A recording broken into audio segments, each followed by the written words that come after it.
Hello, my name is Gabby and welcome back to my channel, or if you're new here then welcome to my channel. And today we are outside. We are in my tent because it is summer. It is very disgustingly hot out here, so I am not happy about that. But this is my reading place for the summer. I have things to read, and read we are going to today. So we are going to use this video to talk about the things I am currently reading and just do like a little mini summer reading vlog. And first up we have A Blade So Black by L.L. McKinney. I started this yesterday. I am on page 62. It follows our main character, whose name is Alice. Her father dies, she flees from the hospital, she encounters a creature, and then this guy shows up, saves her from said creature, and then trains her to fight them. And this guy is basically inspired by like the Mad Hatter, I think is the character from Alice in Wonderland that he's like inspired from. Either way, it is one of the Alice in Wonderland characters because this is pulling like a lot of inspiration from Alice in Wonderland in kind of a retelling style, but also kind of not. I don't know. And that's kind of just how I feel about it as a whole. I don't really know about this. I have liked all of the magic and the fantasy and like the Wonderland elements, and I do think that there is an interesting concept here with how like the magic relates to and also doesn't relate to like things that are happening in real life with fear and grief and unhappiness, but the pacing so far has felt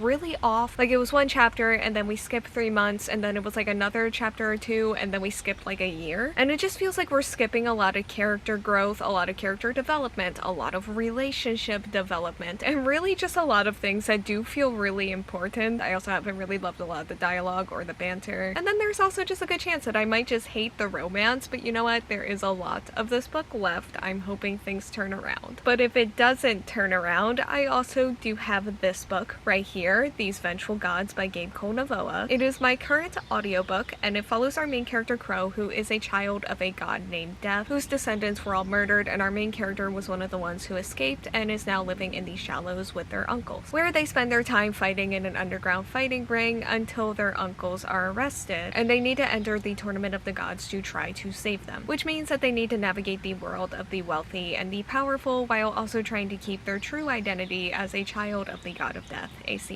I was a little bit concerned about this going into it because I did not have the time that I wanted to have with this wicked bargain by this author, but I've been really loving this book so far. The world is really interesting. I also really like our main character, and I just feel like things are really coming to life here and really coming together well here for me. And there are a lot of real life parallels and connections here as well. I'm also really excited for the Tournament of the Gods itself. We did get like one action scene at the beginning of the book, and sometimes I can go back and forth with action scenes when it comes to just like my ability to pay attention to them, and I did pay attention to that one. Like it was good, and like I don't want to get ahead of myself, but I also am kind of already envisioning like a 5-star rating for this, and not just a 5-star rating but like potential favorite of the year nominee. So yeah, we'll see. I'm only 29% through this, so again there is still a lot of book left, but we are going to start today by reading A Blade So Black. I don't know how far I'll get into this before I want a break, but when I have an update I will update, and when I want to switch I will switch.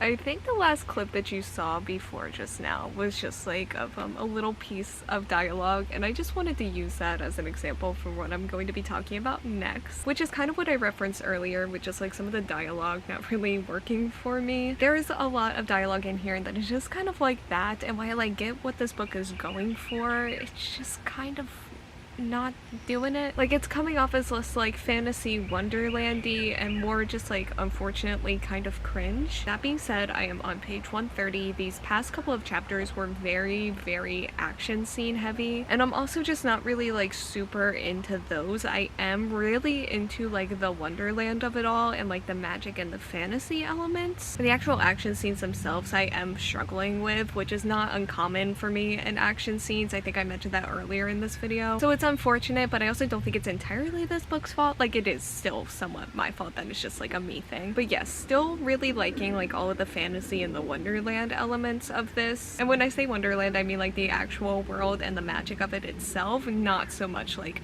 the characters, because they're not really working out for me right now. But I am kind of liking just the vibe of this book. Like, it feels like kind of the book form of a CW show, which is funny because they have like mentioned Buffy like twice in here so far, which I have not seen that show, and it's not something that I'm necessarily referencing when I talk about this, but it does very much feel like a YA CW show to me, and I am honestly kind of enjoying that. Like, it does feel kind of nostalgic. Like, it feels silly and, again, unfortunately a little bit cringy, but also kind of fun in a nostalgic way. Like, I actually did look to see when this book was published, and it was published in 2018, but for me, I kind of also feel like it could have been published in 2008 or 2012. Like, it has that kind of atmosphere to it, and also just like their style and characters and just like relationships overall feel that way to me. So while I don't necessarily feel like I'm going to be giving this book a necessarily good rating by the time this is all said and done, there are things that I am really enjoying and appreciating about it as well. Like, for better or for worse, this book does have a lot of personality, and they're trying, just not always succeeding. So I am going to go ahead and switch for a couple of hours here to my audiobook. And while I'm listening to this, you're also going to be seeing me work on one of my current crochet projects, which is a dragonfly halter top by this artist this video. I'm actually going to be letting out part of what I've already done because I did switch up from the original pattern and kind of do it in 2 different panels, because while I like the back of the top that is featured in the video, I did just kind of want something else for me personally, but for whatever reason it just didn't work out the first time I tried to do it, so I have to let out that back panel and redo it and make it a little bit smaller. So we are going to be working on that for a couple of hours and just listening to more of these Vengeful gods, and then when I am done, I will give a final update for this vlog.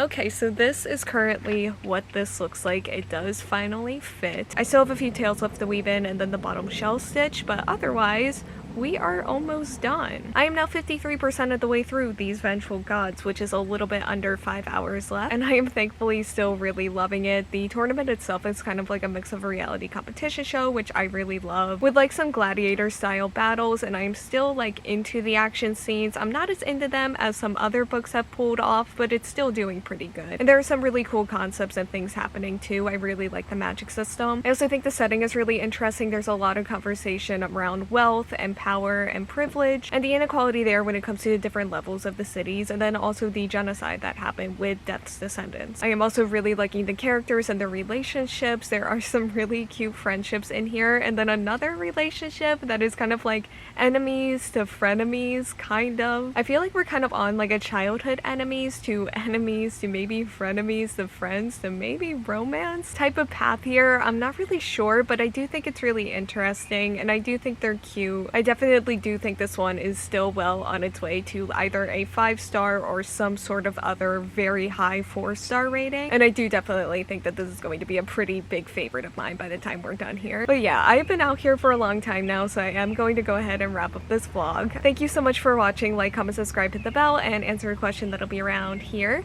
if you want to do that, and hopefully I will see you here next time. Bye!